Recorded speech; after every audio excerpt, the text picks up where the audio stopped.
നമ്മളെല്ലാവരും ഈ ഒരു അവസ്ഥയിലൂടെ കടന്നു പോയിട്ടുണ്ട് എന്നുള്ളത് കൊണ്ടാണ് പറഞ്ഞു വരുന്നത്. ഒരു കാര്യം, അത് വളരെ ഇമ്പോർട്ടൻ്റ് ആയിട്ടുള്ളൊരു കാര്യമാണ്. കൃത്യമായ സമയത്തിനുള്ളിൽ നമ്മളത് ചെയ്തു തീർക്കണം എന്ന് നമുക്കറിയാം. അത് സ്കൂളിലെ അസൈൻമെൻറ്റോ ജോലിക്കിടയിൽ തന്ന വർക്കോ നമ്മൾ സെൽഫായിട്ട് ഇമ്പോർട്ടൻസ് കൊടുക്കുന്ന എന്തെങ്കിലും ഒരു സാധനമായിരിക്കും. പക്ഷേ അതിനെക്കുറിച്ച് എപ്പോഴൊക്കെ ചെയ്യാൻ നമ്മൾ ശ്രമിക്കുന്നോ അല്ലെങ്കിൽ നോക്കുന്നോ അപ്പോഴൊക്കെ തന്നെ നമ്മുടെ മനസ്സ് മറ്റൊരു ഭാഗത്തേക്ക് തെന്നി നീങ്ങി പോകുന്നു. ജസ്റ്റ് ഒരു 10 മിനിറ്റ് യൂട്യൂബ് കണ്ടിട്ട് വരാം, അല്ലെങ്കിൽ ഇൻസ്റ്റാഗ്രാം കണ്ടിട്ട് ചെയ്തു തുടങ്ങാം എന്നും പറഞ്ഞ് നമ്മൾ സ്ക്രോൾ ചെയ്ത് അത് മണിക്കൂറുകളാവുകയും അവസാനം യാതൊരു ഉപയോഗവും ഇല്ലാത്ത ഒരു പക്ഷിയെക്കുറിച്ച് നമ്മളൊരു ഫുൾ ഡോക്യുമെൻ്ററി യൂട്യൂബിൽ കണ്ടതിന് ശേഷം വീണ്ടും ഈ പരിപാടി ചെയ്യാനായിട്ട് തിരികെ വരാൻ വേണ്ടി ചിന്തിച്ച് വരികയും ചെയ്യും. അപ്പോൾ അത് മുമ്പ് നമ്മൾ ചെയ്യാൻ ഉദ്ദേശിച്ചതിനേക്കാൾ കൂടുതൽ ലേറ്റ് ആയതായും കൂടുതൽ വർക്ക് ചെയ്യാനുള്ളതായിട്ടൊക്കെ തോന്നിയതിന് ശേഷം വീണ്ടും പിന്നീടത്തേക്ക് മാറ്റി വെക്കാനുള്ള ടെൻഡൻസി വരും. അതായത് നമ്മളൊരു കാര്യം ചെയ്യാനായിട്ട് ഉദ്ദേശിച്ചു, അതിനോട് നമുക്ക് മടി തോന്നി, നമ്മളതിനെ പിന്നെ ചെയ്യാമെന്നുള്ള രീതിയിൽ ഇൻട്രസ്റ്റിംഗ് ആയിട്ടുള്ള മറ്റൊന്ന് ഈ തപ്പിപ്പോയ കാര്യം നമ്മളെ കൂടുതൽ പ്രശ്നത്തിലാക്കി മാറ്റി എന്നുള്ളൊരു സാഹചര്യമാണ് ഇവിടെ വന്നിരിക്കുന്നത്. ഈ യൂട്യൂബ് കരിയറിലേക്ക് കടക്കുന്നതിൻ്റെ ആദ്യ കാലഘട്ടങ്ങളിലൊക്കെ തന്നെ ഞാൻ എൻ്റെ മടിയുടെ ഭാഗമായിട്ടാണ് ഇത് പ്രവർത്തിക്കുന്നത് എന്ന് പൂർണ്ണമായും ചിന്തിച്ചിരുന്ന ഒരു വ്യക്തിയാണ്. അങ്ങനെ ചില എവിഡൻസ് ബേസ്ഡ് സ്റ്റഡികളുടെ അടിസ്ഥാനത്തിലാണ് ഞാനൊരു കാര്യം മനസ്സിലാക്കുന്നത്. ഞാൻ മടിയനായതുകൊണ്ടോ പരാജയപ്പെടുന്ന വ്യക്തിയായതുകൊണ്ടോ അല്ലെങ്കിൽ എനിക്ക് ഫ്യൂച്ചർ ഇല്ലാത്തത് കൊണ്ടോ അല്ല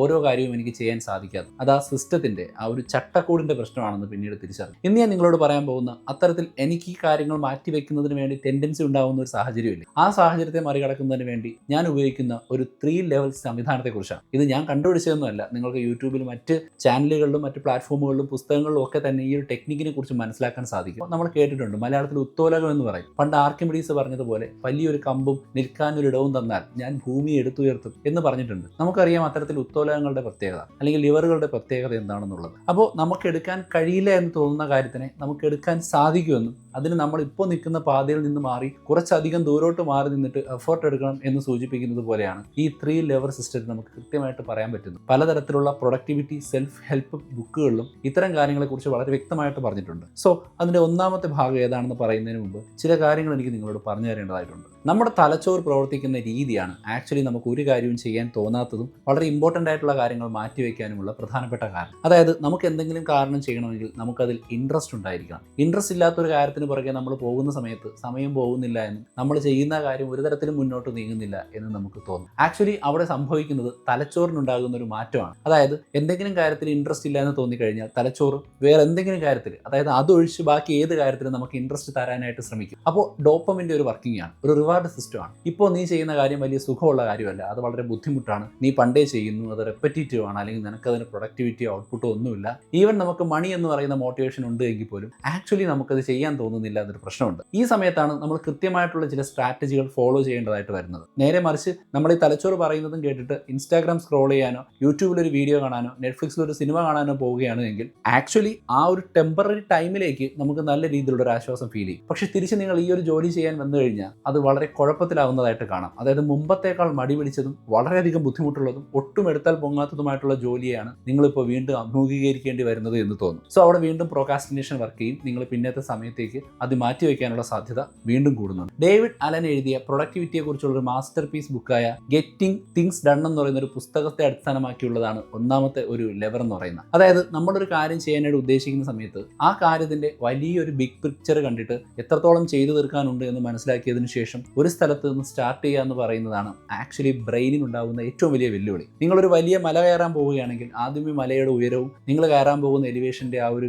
ആംഗിളും നിങ്ങൾ എത്ര നേരം കഷ്ടപ്പെട്ടാൽ മാത്രമേ അവിടെ എത്തൂ, അതിന്റെ ബുദ്ധിമുട്ടുകളെല്ലാം മനസ്സിലാക്കുകയാണെങ്കിൽ നിങ്ങൾക്ക് അതിനെക്കുറിച്ചുള്ള ഏകദേശം അറിവുണ്ടായിരിക്കും. പക്ഷേ നിങ്ങൾ മല കയറാൻ തുടങ്ങുന്ന സമയത്ത് അതിനെക്കുറിച്ച് ബോധവാനാണെങ്കിൽ ഒരിക്കലും നിങ്ങൾക്ക് പൂർണ്ണമായി ആ മല കയറി തീർക്കാൻ കഴിയില്ല എന്ന് തോന്നും. അവിടെ തന്നെ നിങ്ങളുടെ ബ്രെയിൻ പറയും, വേണോ, കഷ്ടപ്പെടണോ, ഒരുപാട് വെല്ലുവിളിയില്ലേ എന്ന് പറയും. പക്ഷേ ഒരു 2 മിനിറ്റ് ട്രിക്ക് ഉണ്ട്. അതിപ്പോൾ നിങ്ങൾ മല കയറാനായാലും പുസ്തകം വായിക്കാനായാലും പരീക്ഷ എഴുതാനായാലും ജോലി ചെയ്യാനായാലും നിങ്ങൾ എന്തെങ്കിലും തരത്തിലുള്ള ഒരു പരിപാടി ചെയ്യുന്നതിനാണെങ്കിൽ പോലും നിങ്ങൾ അതിന്റെ ബിഗ്ഗർ പിക്ചർ കാണരുതെന്ന് പറയും. നിങ്ങൾക്ക് 500 പേജുള്ള ഒരു ബുക്ക് വായിക്കണോ, നിങ്ങൾ 500 പേജുള്ള ബുക്ക് മുഴുവൻ ഇന്നിരുന്ന് വായിച്ചു തീർക്കണമെന്ന് ടെൻഷൻ അടിക്കരുത്. നിങ്ങൾക്കൊരു പരീക്ഷയ്ക്ക് പാസ്സാവുന്നതിന് വേണ്ടി കുറേ കാര്യങ്ങൾ പഠിക്കാനുണ്ട് എന്ന് വിചാരിക്കുക. എല്ലാ കാര്യം പഠിക്കാനുള്ള പുസ്തകങ്ങൾ എടുത്തു വെച്ചതിന് ശേഷം നിങ്ങൾ ഒന്നിനു പുറകെ ഒന്നായിട്ട് തീർക്കാൻ നിൽക്കരുത്. നിങ്ങൾ ചിലപ്പോൾ ഏതെങ്കിലും മേഖലയിൽ ജോലി ചെയ്യുന്നവരായിരിക്കും, കമ്പ്യൂട്ടറിലോ മറ്റേതെങ്കിലും രീതിയിൽ അല്ലെങ്കിൽ ഫിസിക്കലായിട്ടുള്ള ആക്ടിവിറ്റി എന്തും ചെയ്യുന്നവരായിരിക്കും. പക്ഷേ ഒരിക്കലും നിങ്ങൾ അതിന്റെ ബിഗ്ഗർ പിക്ചർ കണ്ടതിന് ശേഷം അതിന്റെ മൂലയിൽ നിന്ന് സ്റ്റാർട്ട് സ്റ്റാർട്ട് ചെയ്യരുത്. സോ ദ എൻ്റയർ ജോബിനെ നമ്മൾ 100% കണക്കാക്കി കഴിഞ്ഞാൽ നിങ്ങൾക്ക് അറ്റ് എ ടൈം കുറഞ്ഞ സമയത്തിനുള്ളിൽ ചെയ്യാൻ കഴിയുന്നത് വളരെ വളരെ വളരെ കുറഞ്ഞ പെർസെൻറ്റേജ് ആയിട്ടുള്ള ഒരു കാര്യം മാത്രമായിരിക്കും. ഉദാഹരണത്തിന് നിങ്ങൾ പഠിക്കുകയാണെന്ന് വിചാരിക്കുക, 10ാം ക്ലാസ്, +2, ഡിഗ്രി.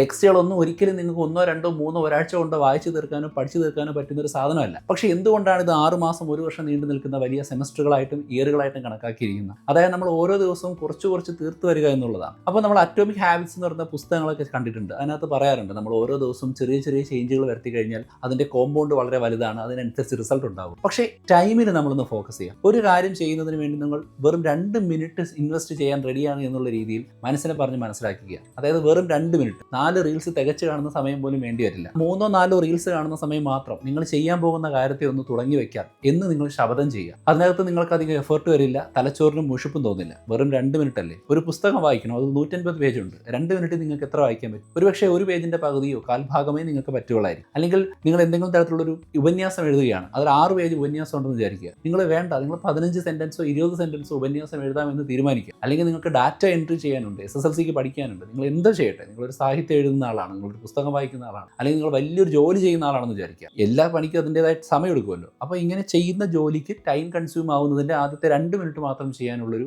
രീതിയിലേക്ക് നിങ്ങളുടെ മനസ്സ് മാറ്റുക എന്നുള്ളതാണ് ഒന്നാമത്തെ മാർഗ്ഗം. അങ്ങനെ ചെയ്യുന്ന സമയത്ത് നിങ്ങൾക്ക് ഈ പറയുന്നതിൽ ഏതെങ്കിലും 2 കാര്യം മനസ്സിലാവും. ഒന്ന്, നിങ്ങൾ 2 മിനിറ്റ് വായിച്ചതുകൊണ്ട് ഓക്കെ ഇതിവിടെ തീർന്നു, ഇനി തനിക്ക് എൻ്റെ മാടി തുടരാം, അല്ലെങ്കിൽ ഇത് നിർത്തിയിട്ട് ബാക്കി കാര്യങ്ങൾ ചെയ്യാം. 2 മിനിറ്റ് കൊണ്ട് ഞാൻ ഇത്രയും ചെയ്തില്ലേ, ഇനിയിപ്പോൾ ഒരു 5 മിനിറ്റോ 10 മിനിറ്റോ 1 മണിക്കൂറോ ഒക്കെ നോക്കുന്നതിന് ബുദ്ധിമുട്ടില്ല. സോ ഇതിൽ ഏതായിരിക്കും സംഭവിക്കുക? ഇതിൽ ഒന്ന് മാത്രം സംഭവിക്കുമെന്ന് ഞാൻ പറയുന്നില്ല. ഒരു സർട്ടൻ പെർസെൻറ്റേജ് ആളുകൾ ഓക്കെ 2 മിനിറ്റ് വായിച്ചു, ഇതായിരുന്നു എൻ്റെ ശബ്ദം, കഴിഞ്ഞു എന്ന് വിചാരിക്കും. ഒരു വലിയ പെർസെൻറ്റേജ് ആളുകൾ തീരുമാനിക്കുന്നത് ഇത് ഇത്രയേ ഉള്ളായിരുന്നോ, ഇതാണോ ഞാൻ ബിഗ്ഗർ പിക്ചറൊക്കെ കണ്ട് ടെൻഷൻ അടിച്ചത്. ഇപ്പോൾ 2 മിനിറ്റ് വായിച്ചെങ്കിൽ ഒരു 5 മിനിറ്റ് വായിക്കാം, അല്ലെങ്കിൽ ഒരു അരമണിക്കൂർ വായിക്കാം. ഒരു ബുക്ക് വായിക്കാൻ എടുത്തു, 2 പേപ്പർ വായിച്ചു. സോ അവിടെ സംഭവിക്കുന്നത് എന്താണെന്ന് വെച്ച് കഴിഞ്ഞാൽ നമ്മുടെ ജീവിതത്തിലെ ഏറ്റവും വലിയ വെല്ലുവിളി തലച്ചോറിന് ഒരു കാര്യം ചെയ്തു തുടങ്ങാനാണ്. നിങ്ങൾക്കൊരു വേദിയിൽ കയറി പ്രസംഗിക്കാനല്ല ബുദ്ധിമുട്ട്, ആ വേദിയിൽ കയറി ആദ്യത്തെ അക്ഷരം ഉരുവിടാനാണ്. നിങ്ങൾക്കൊരു പാട്ട് പാടാനാണ് ബുദ്ധിമുട്ടെങ്കിൽ അപ്പോഴല്ല ബുദ്ധിമുട്ട്, നിങ്ങൾ പാടാനായിട്ട് വേദി കയറുമ്പോഴാണ്. അതായത് നിങ്ങൾ എന്ത് ചെയ്യുമ്പോഴും നിങ്ങൾക്ക് അതിൻ്റെ ആദ്യത്തെ ഒരു എക്സൈറ്റ്മെൻറ്റ് ഉള്ള കാര്യമാണെങ്കിലും ആദ്യം ഒരു ടെൻഷൻ ഉള്ള കാര്യമാണെങ്കിലും അത്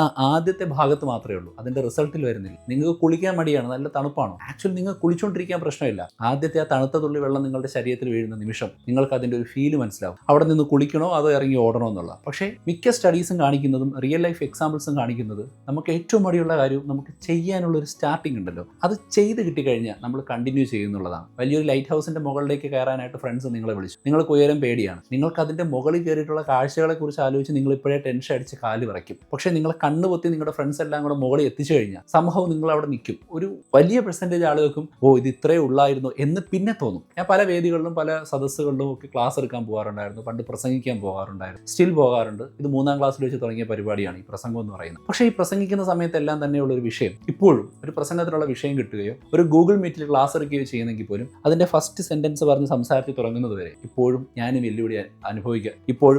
വെല്ലുവിളി അനുഭവിക്കാറുണ്ട്. പക്ഷേ കുറേ നാളത്തെ പഠനത്തിൻ്റെയും പ്രാക്ടീസിൻ്റെയും ഫലമായിട്ട് ഈ ഉണ്ടാകുന്ന തോട്ടിനെ ഡൈവേർട്ട് ചെയ്തിട്ട് അതിനൊരു പ്രൊഡക്ടിവിറ്റി ഹാക്കാക്കി മാറ്റാനുള്ള ട്രിക്കുകൾ എനിക്ക് കിട്ടിയിട്ടുണ്ട്. പക്ഷേ നിങ്ങൾ ചെയ്യേണ്ടത് ഫസ്റ്റ് 2 മിനിറ്റ്സ് വെറും 120 സെക്കൻഡുകൾ വാച്ചിൽ ആ ടിക് ടിക് ശബ്ദം 120 തവണ അടിക്കുമ്പോൾ നിങ്ങൾ നിർത്തിക്കോ എന്നുള്ള രീതിയിൽ സ്റ്റാർട്ട് ചെയ്യുക. അത് കഴിയുമ്പോൾ തലച്ചോറിന് മനസ്സിലാവും ഇത് വിചാരിക്കുന്ന അത്ര ബുദ്ധിമുട്ടുള്ളൊരു കാര്യമല്ല. ഒരു കഥയോ നോവലോ ആണെങ്കിൽ ഓക്കെ ഇതിൻ്റെ സ്റ്റോറി ബാക്കി എന്താണെന്ന് അറിയാം. ഒരു പരീക്ഷയ്ക്കുള്ള പഠനമാണെങ്കിൽ ഇത്രയും കാര്യം എനിക്ക് പഠിക്കാൻ പറ്റിയാൽ ഇനിയും ഞാൻ പഠിക്കുമല്ലോ. സോ ആ രീതിയിലേക്ക് നിങ്ങളുടെ 2 മിനിറ്റ് ആയിട്ടുള്ള ആ ഒരു പോർഷൻസ് നിങ്ങൾ മാറ്റി വയ്ക്കും. ഒരുപക്ഷെ 2 മിനിറ്റ്സ് കഴിഞ്ഞ് നിങ്ങൾക്ക് പഠിക്കാൻ പറ്റിയില്ല എങ്കിൽ നിങ്ങളുടെ സിസ്റ്റം വീണ്ടും അപ്ഗ്രേഡ് ചെയ്യേണ്ടതായിട്ടിരിക്കുന്നു. അങ്ങനെയാണ് 2ാമത്തെ സിസ്റ്റത്തിലേക്ക് കിടക്കുന്നത്, ദ ലെവർ 2. അതായത് ഒരു കാര്യം ചെയ്യുന്ന സമയത്ത് അതിനകത്ത് നമുക്ക് മെൻ്റൽ ഇൻവെസ്റ്റ്മെൻറ്റ് എത്രത്തോളം ഉണ്ട് എന്നുള്ളൊരു തോട്ട് നമുക്ക് ഉണ്ടാവണം. അതായത് പലപ്പോഴും നമ്മളൊരു കാര്യം ചെയ്യുമ്പോൾ അതിനകത്ത് നമ്മുടെ ബുദ്ധിയുടെ അല്ലെങ്കിൽ കൊഗ്നിറ്റീവ് സൈഡിൻ്റെ വർക്ക് കുറവാണെങ്കിൽ ഒരുപക്ഷെ നമുക്ക് ആ ജോലിയെ വളരെ യാന്ത്രികമായിട്ട് ചെയ്തു തീർക്കാൻ പറ്റും. നിങ്ങളൊരു പാഠപുസ്തകത്തിൽ ഒരു ഇക്വേഷൻ പഠിക്കുകയാണ്, അല്ലെങ്കിൽ ഒരു മാത്തമാറ്റിക്കൽ പ്രോബ്ലം ചെയ്യുകയാണ്, അതും അല്ലെങ്കിൽ നിങ്ങളൊരു കാര്യം ചിന്തിച്ചൊരു കവിത എഴുതുകയാണ്. ഈ സന്ദർഭങ്ങളിലെല്ലാം നിങ്ങളുടെ തലച്ചോറ് ഉപയോഗിക്കുന്നുണ്ട്, അല്ലെങ്കിൽ നിങ്ങളെ ആരെങ്കിലും എന്തെങ്കിലും പഠിപ്പിക്കുകയാണ്, തീർച്ചയായിട്ടും നിങ്ങൾക്ക് ഇൻഫർമേഷൻ കിട്ടുന്നുണ്ട്. ഈ ഇൻഫർമേഷൻ പഠിച്ചെടുക്കാൻ തലച്ചോറിന് സമയം ആവശ്യമുണ്ട്, എഫേർട്ട് ആവശ്യം. ഞാൻ ഇതിനോടൊപ്പം ആഡ് ചെയ്യാൻ ആഗ്രഹിക്കുന്ന ഒരു കാര്യം എന്ന് പറഞ്ഞാൽ എഡ്യൂക്കേഷൻ അല്ലെങ്കിൽ ലേണിംഗ് എന്ന് പറയുന്നത് ആക്ച്വലി ഒരു ഷോർട്ട് കട്ടുള്ള സാധനമല്ല. നിങ്ങൾ എവിടെയെങ്കിലും എളുപ്പത്തിൽ പഠിക്കാം, പെട്ടെന്ന് മാർക്ക് വാങ്ങിക്കാം, കുറച്ച് സമയത്തിൽ പഠിക്കാം എന്ന് കാണുന്നുണ്ടെങ്കിൽ മനസ്സിലാക്കിക്കൊള്ളുക, ദാറ്റ് ഈസ് എ സ്കാം. ഒന്നുകിൽ നിങ്ങൾക്കൊരു ടെമ്പററി ആയിട്ടുള്ള റിസൾട്ട് തരും, അല്ലെങ്കിൽ നിങ്ങൾക്ക് പൂർണ്ണമായിട്ടും യാതൊരു റിസൾട്ടും തരില്ല, അല്ലെങ്കിൽ നിങ്ങളുടെ ലേണിംഗ് പ്രോസസ്സിനെയോ നോളജിനെയോ ബാധിക്കും. ലേണിംഗ് എന്ന് പറയുന്നത് എഫേർട്ട് ആവശ്യമുള്ള ഒരു കാര്യമാണ്. അത് തലച്ചോറ് വർക്ക് ചെയ്യണം. അത് നമ്മൾ എന്ത് ട്രിക്ക് ഉപയോഗിച്ചാലും തലച്ചോറിന് അതിൻ്റേതായിട്ടുള്ള വ്യായാമം കൊടുക്കേണ്ടി വരും. മസിൽ ഉണ്ടാക്കുക എന്ന് പറയുന്നത് ജിമ്മിൽ പോയി എക്സസൈസ് ചെയ്താൽ മാത്രമേ വരൂ എന്ന് ഞാൻ പറയുന്നില്ല.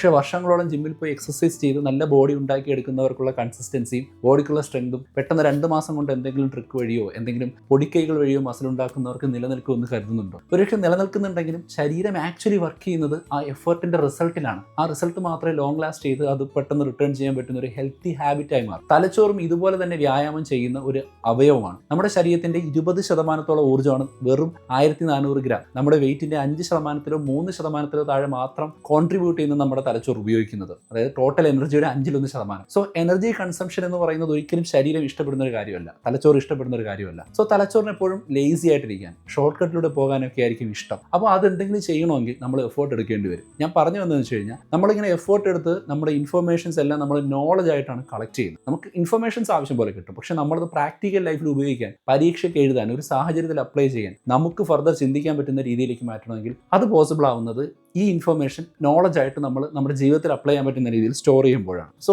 ഈ ഒരു സിറ്റുവേഷൻ ഒഴികെ നിങ്ങൾക്ക് എന്തെങ്കിലും മാനുവൽ വർക്ക് ചെയ്യേണ്ടി വരുന്നുണ്ടെങ്കിൽ നിങ്ങൾക്ക് കണക്ട് ചെയ്യാൻ പറ്റുന്ന ഇൻട്രസ്റ്റിംഗ് ആയിട്ടുള്ള കാര്യമായിട്ട് നിങ്ങൾക്ക് അതിനെ ജോയിൻ ചെയ്യിക്കാൻ പറ്റും. ഇതിനെയാണ് സെക്കൻഡ് മെത്തേഡ് എന്ന് പറയുന്നത്. അതായത് ഫൺ ലെവർ എന്ന് പറയുന്ന കാര്യത്തിൽ ഞാൻ ആഡ് ചെയ്തിരിക്കുന്നത്. ഉദാഹരണത്തിന് എനിക്ക് ഇടക്കാലത്ത് വെച്ച് യൂട്യൂബ് വീഡിയോസുകൾ കാണാനോ സിനിമ കാണാനോ ഒന്നും സമയം ഉണ്ടായിരുന്നു. മറ്റൊന്നും കൊണ്ടല്ല, വളരെ ഹെവി ഷെഡ്യൂളായിട്ട് യൂട്യൂബിൻ്റെതായിട്ടുള്ള കാര്യങ്ങളും പേഴ്സണൽ ബിസിനസ്സിൻ്റെ കാര്യങ്ങളും എഡ്യൂക്കേഷൻ്റെ കാര്യങ്ങളും ഒക്കെ തന്നെ മിക്സായി പോയപ്പോൾ രാവിലെ ജിമ്മിൽ പോകുന്ന സമയത്ത് എപ്പോഴാണ് ഞാൻ ഫ്രീ എന്ന് നോക്കി. അപ്പോൾ പല സമയങ്ങളിലും എനിക്ക് സിനിമ കാണാനോ നെറ്റ്ഫ്ലിക്സ് കാണാനോ കഴിയാത്ത എക്സസൈസുകളാണ് ചെയ്തുകൊണ്ടിരിക്കുന്നത്. പക്ഷേ കാർഡിയോ സെഷനിൽ ഓടുന്ന സമയത്ത് ഏകദേശം ഒരു 15-20 മിനിറ്റോളം ഈ ട്രെഡ്മില്ലിൽ ഓടുന്ന സമയത്ത് എനിക്ക് ചില ടൈം കിട്ടുന്നതായിട്ട് മനസ്സിലായി. ആദ്യമൊക്കെ കണ്ണിന് ബുദ്ധിമുട്ടുണ്ടായിരുന്നെങ്കിലും പതുക്കെ 1-2 എപ്പിസോഡുകൾ, നല്ല എപ്പിസോഡുകൾ കാണാനും വീഡിയോക്കുള്ള മോട്ടിവേഷൻ കിട്ടാനും ട്രെഡ്മിൽ ഓടുന്ന സമയത്ത് മൊബൈൽ ഫോണിലെ വീഡിയോ കണ്ടത് എന്നെ സഹായിച്ചു. അത് സയന്റിഫിക്കലി ശരിയാണെന്ന് വെച്ച് കഴിഞ്ഞാൽ ഓടുന്ന സമയത്തുള്ള നമ്മുടെ മൂവ്മെന്റുകളും കണ്ണിന്റെ മൂവ്മെന്റുകളും ഒക്കെ തന്നെ നമ്മുടെ കാഴ്ചയെയും കണ്ണിന്റെ സ്ട്രെയിനെയും ഒക്കെ കൂട്ടുന്നുള്ള വസ്തുതയാണ്. അതേസമയം ഒരു വീഡിയോ കാണുന്നതിന് പകരം ഹെഡ്സെറ്റ് വെച്ചിട്ട് ഒരു പോഡ്കാസ്റ്റ് കേൾക്കുകയോ ഒരു വീഡിയോ കേൾക്കുകയോ ചെയ്തു കഴിഞ്ഞാൽ കിട്ടുന്ന ഇൻഫർമേഷൻ എന്ന് പറഞ്ഞാൽ അത്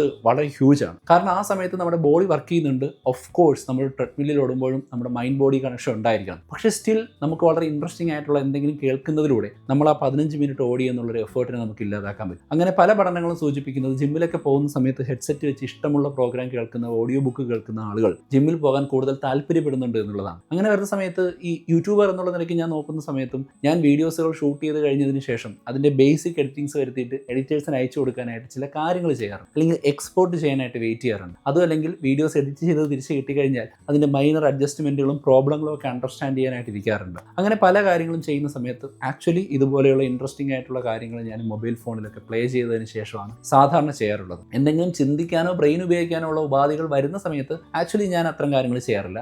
പക്ഷേ മെക്കാനിക്കൽ വർക്കുകൾ ചെയ്യാൻ ഒട്ടും താല്പര്യമില്ലാത്ത കാര്യങ്ങൾ, റെക്കോർഡ് പകർത്തി എഴുതുന്ന സമയത്ത് നോക്കി അത് വായിച്ച് ഇവിടെ എഴുതി വെക്കുമ്പോൾ നിങ്ങൾക്കത് വായിച്ച് മനസ്സിലാക്കേണ്ട ഒരു ആവശ്യകത വരുന്നില്ല എങ്കിൽ ഡെഫിനറ്റ്ലി നിങ്ങൾക്ക് അതിനെക്കുറിച്ച് ചിന്തിക്കേണ്ട ആവശ്യമില്ല. അവിടെയും നിങ്ങൾക്ക് ഇങ്ങനെ ഫണ്ണായിട്ടുള്ള വേസിൽ നിങ്ങളുടെ കാര്യങ്ങൾ ചെയ്തു തീർക്കാനായിട്ട് ബ്രെയിനെ മോട്ടിവേറ്റ് ചെയ്യാൻ സാധിക്കും. പക്ഷേ ഇങ്ങനെ ചെയ്യുമ്പോഴുള്ള മറ്റൊരു പ്രത്യേകത എന്ന് പറഞ്ഞാൽ ചില സാഹചര്യങ്ങളിൽ നമ്മൾ രസകരമായ കാര്യങ്ങൾ കേട്ടുകൊണ്ട് ബോറിംഗ് കാര്യങ്ങൾ ചെയ്യുമ്പോൾ ക്രമേണ ബോറിംഗ് ആയ കാര്യം ഇൻട്രസ്റ്റിംഗ് ആയി മാറാനുള്ള സാധ്യത വളരെ കൂടുതലാണ്. കാരണം ഈ സാധനം ഉണ്ടല്ലോ, ഈ കേട്ടുകൊണ്ടിരിക്കുന്ന സാധനം നമ്മളെ കൂടുതൽ ഉത്തേജിപ്പിക്കും, നമുക്ക് ഡോപ്പമിൻ കിട്ടും. ഇത് ബ്രെയിൻ തെറ്റിദ്ധരിക്കും നമ്മൾ വർക്ക് ചെയ്യുന്നതിൻ്റെ ഫലമായിട്ടാണ്. സീരിയസ്ലി പിന്നെ നമ്മൾ ഓഡിയോ ബുക്ക് കേൾക്കാതെ ചെയ്താൽ പോലും ചില ആളുകൾ ഇത് ഇൻട്രസ്റ്റിംഗ് ആയിട്ട് ഫീൽ ചെയ്യുന്നതായിട്ട് കണ്ടിട്ടുണ്ട്. ഇതാണ് രണ്ടാമത്തെ മെത്തേഡ്. ഇത് മൂന്നാമത്തെ മെത്തേഡ് ഏറ്റവും എക്സ്ട്രീം ആയിട്ടുള്ള ഒരു അഡ്വാൻസ്ഡ് ലെവൽ മെത്തേഡാണ്. ആ ഒരു മെത്തേഡിന്റെ പേരാണ് ദ അക്കൗണ്ടബിലിറ്റി ലെവർ എന്ന് പറയുന്നത്. അക്കൗണ്ടബിലിറ്റി, നമ്മൾ ബാധ്യതയുള്ള ഒരാളായി മാറിക്കഴിഞ്ഞാൽ അല്ലെങ്കിൽ നമുക്ക് ഉത്തരവാദിത്വ ബോധം ഉണ്ടാകുന്ന സമയത്ത് നമുക്ക് ചില ടാസ്കുകൾ ചെയ്യാനുള്ള അല്ലെങ്കിൽ അത് മാറ്റിവെക്കാനുള്ള ടെൻഡൻസി കുറയ്ക്കാനുള്ള സാഹചര്യം ഉണ്ടാകും. നിങ്ങൾക്ക് മനസ്സിലായില്ല അല്ലേ? ചില ആപ്ലിക്കേഷനുകളുണ്ട്, അതിന് നമുക്ക് ബാങ്ക് അക്കൗണ്ടുമായിട്ട് കണക്ട് ചെയ്തിട്ട്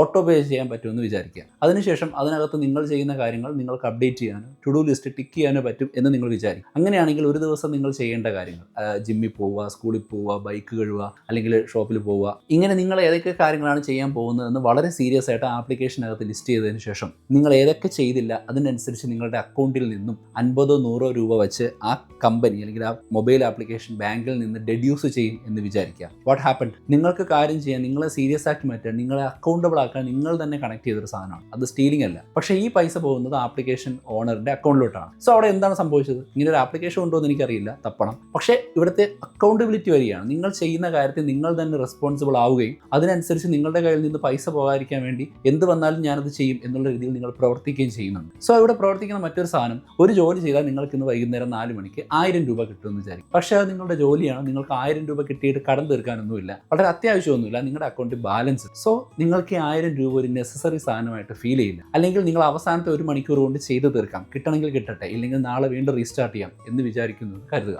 സോ ആ പൈസ അത് വളരെ ചെറുതായാലും വലുതായാലും നിങ്ങൾക്കത് ഗെയിൻ ചെയ്യുന്നതിനേക്കാൾ വളരെയധികം ബുദ്ധിമുട്ടുള്ള ഒരു കാര്യമാണ് ലോസ് ചെയ്യുക എന്ന് പറയുന്നത്. സോ നിങ്ങളുടെ കയ്യിൽ നിന്നും 1000 രൂപ ഒരു കാര്യം ചെയ്തില്ലെങ്കിൽ പിടിക്കും അല്ലെങ്കിൽ ഡിഡക്റ്റ് ചെയ്യും എന്നൊരവസ്ഥ വരുന്നു. 4 മണിക്ക് മുമ്പ് നീ ഒരു വർക്ക് ചെയ്തില്ലെങ്കിൽ നിന്റെ പോക്കറ്റിൽ നിന്ന് 1000 രൂപ അടിച്ചു മാറ്റും അല്ലെങ്കിൽ തട്ടിപ്പറിക്കും എന്നൊരാൾ പറയുകയാണെങ്കിൽ തീർച്ചയായിട്ടും നിങ്ങൾ നിസ്സഹായനാണെങ്കിൽ നിങ്ങളുടെ മുന്നിൽ ഒറ്റ ഓപ്ഷനേ ഉള്ളൂ, നിങ്ങളുടെ കയ്യിലുള്ള പൈസ പോകാതിരിക്കും. സ്റ്റഡീസ് കാണിക്കുന്നത് ഒരാൾ പൈസ ഉണ്ടാക്കുന്നതിനേക്കാൾ വിഷമമാണ് അയാളുടെ കയ്യിൽ നിന്നും പൈസ നഷ്ടപ്പെടുന്നത്. സോ വളരെ റീസണബിൾ ആയിട്ടുള്ള കാര്യത്തിനല്ല എങ്കിൽ അയാൾ ആ പൈസ പോകാതിരിക്കാൻ ഏതറ്റം വരെയും പോകും. ഇനി നിങ്ങളൊരു കാര്യം ചെയ്യുന്ന സമയത്ത് നിങ്ങളുടെ സുഹൃത്തിനെ വിളിച്ച് പറയുക, അതായത് നിങ്ങളൊരു പ്രോജക്റ്റ് ചെയ്യുന്നു, 4 മണിക്ക് ആ പ്രോജക്റ്റ് കമ്പനിയിൽ വെക്കണം. നിങ്ങൾ ഇന്ന് നിങ്ങളുടെ സുഹൃത്തിനെ വിളിച്ചിട്ട് പറയുക, ഞാൻ നാളെ ഉച്ചയ്ക്ക് 2 മണിക്ക് എൻ്റെ പ്രോജക്റ്റിൻ്റെ ഓൾമോസ്റ്റ് തീരാറായ ഡ്രാഫ്റ്റ് അല്ലെങ്കിൽ കംപ്ലീറ്റ് ഡ്രാഫ്റ്റ് നിനക്ക് അയച്ചു തരും. നീ അത് വായിക്കണമെന്നൊന്നുമില്ല, പക്ഷേ ഞാൻ പറഞ്ഞ കംപ്ലീറ്റ് ഡ്രാഫ്റ്റ് ഉണ്ടോ എന്ന് നീ നോക്കുക. ഇല്ലെങ്കിൽ നാളെ വൈകുന്നേരം 6 മണിക്ക് എൻ്റെ ചെലവ് ഒരു ഫുൾ കുഴിമന്തി നിനക്ക് വാങ്ങിച്ചു തരും, കൂടാതെ നീ പറയുന്ന കടയിൽ നിന്ന് ഡ്രസ്സും എടുത്തു തരും എന്ന് നീ ഒരു വാക്ക് കൊടുക്കുന്നു എന്ന് വിചാരിക്കാം. ആ സുഹൃത്തിനോട് നിങ്ങൾ കമ്മിറ്റ്മെൻ്റ് ഉള്ള ആളാണ്,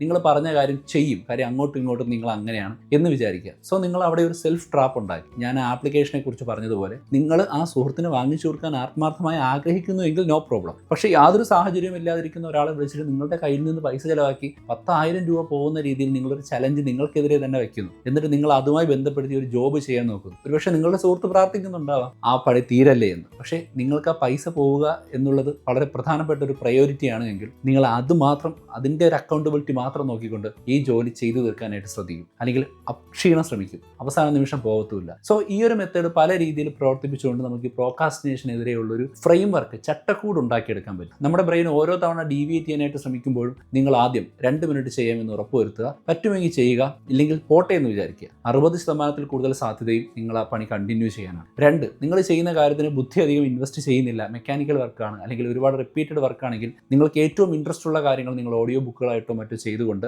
ഇതിനെ ഒരു ജോഡിയാക്കി മാറ്റിയതിനു ശേഷം ഇൻട്രസ്റ്റ് ഉള്ള കാര്യമായിട്ട് മെർജ് ചെയ്യാം. അതിനുശേഷം ഈ ജോലി തീർക്കാനായിട്ട് നോക്കുക. 3, നിങ്ങൾ ചെയ്യുന്ന കാര്യത്തിൽ നിങ്ങൾക്ക് തന്നെ മോട്ടിവേഷൻ വരുന്നതിന് വേണ്ടി നിങ്ങളുടെ കയ്യിൽ നിന്ന് നഷ്ടപ്പെട്ടാൽ നിങ്ങൾ വിഷമിക്കും എന്ന് പറയുന്ന ഒരു കാര്യത്തെ വിറ്റുവയ്ക്കുക, അല്ലെങ്കിൽ സുഹൃത്തിനോട് വിളിച്ചു പറയുക, അതും അല്ലെങ്കിൽ ഏതെങ്കിലും ആപ്ലിക്കേഷൻസ് ഉപയോഗിക്കുക, അല്ലെങ്കിൽ മറ്റേതെങ്കിലും വിധത്തിൽ നിങ്ങളത് ചെയ്യുക. നിങ്ങളുടെ മനസ്സിന് ആ ഒരു അർജൻസി ഫീൽ ചെയ്യണം, ആ നഷ്ടബോധം ഉണ്ടാവണം. ആ നഷ്ടബോധം നിങ്ങളെ ഏറ്റവും വലിയ പ്രൊഡക്ടിവിറ്റി ഹാക്കറാക്കി മാറ്റുന്ന ഒരു രീതിയിലേക്ക് കൊണ്ടുപോകും. അങ്ങനെ ഈ 3 മെത്തേഡുകൾ ഉപയോഗിച്ചുകൊണ്ട് ജീവിതത്തിൽ പ്രോക്രാസ്റ്റിനേഷൻ മാറ്റാനുള്ള ടെക്നിക്കായിട്ട് ഉപയോഗിക്കാൻ സാധിക്കും. അടുത്ത എപ്പിസോഡ് വീണ്ടും കാണാം. ഇങ്ങനത്തെ കാര്യങ്ങൾ ഇഷ്ടമാണെങ്കിൽ തീർച്ചയായിട്ടും കമൻറ്റ് ചെയ്യുക. നമ്മൾ ഇനിയും ഇതുപോലത്തെ പ്രൊഡക്ടിവിറ്റി, സെൽഫ് ഹെൽപ്പ് കാര്യങ്ങളുമായിട്ട് നിങ്ങളോടൊപ്പം ഉണ്ടാവും. അതിനു വേണ്ടിയിട്ടുള്ള മോട്ടിവേഷൻ ആവട്ടെ. Bye bye, it's me Jaya. അടുത്ത വീഡിയോയിൽ കാണാം.